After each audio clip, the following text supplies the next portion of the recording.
Hi guys, আসসালামু আলাইকুম। আজি হৈছে আমাৰ প্ৰথম ৰোজাৰ প্ৰথম ইফতাৰী আৰু এইখিনিত ইফতাৰীত বহুত কিবা কিবি বনোৱা হৈছে। ইয়াতে আছে লোকেল মুৰ্গী আৰু পোলাও, মাংসৰ চিঙাৰা, জেলেপি, আকৌ বুট মটৰ ফ্ৰাই কৰা আছে, পিঁয়াজ, পানী, সকলো বস্তু ইয়াতে থোৱা আছে।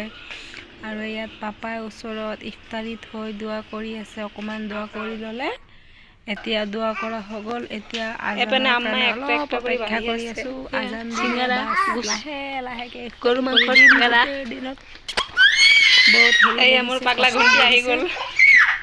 মোৰ আদনানেও ৰোজা ৰাখিছে, আদনানেও ইফতাৰী কৰিব। ইফতাৰী কৰিবলৈ দৌৰা-দৌৰি কৰি আছে, দেখিছেনে নাই গাইজ? ৰোজা ৰাখি খিনাই গৈছে বে। আৰু এইপিনে ভণ্টিয়ে ৰোজা ৰাখি দেখিছে, খিনাই গৈছে। আম্মা আপুনি ৰোজা ৰাখিছেনে? আদনানে একদম ইফতাৰী কৰিবলৈ দৌৰি দৌৰি আছে, কি খাব কি নাখাব কৰি আছে। আদনান, তুমি ৰোজা ৰাখিছা? তুমি দেখোন চবৰ আগত ইফতাৰী কৰি পেলাই আছা। এইটো মোৰ আদনানৰ কাহি হয়, এইটো আদনানে খাব।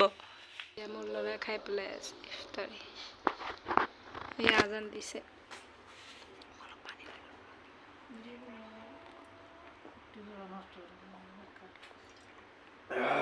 আলহামদুলিল্লাহ।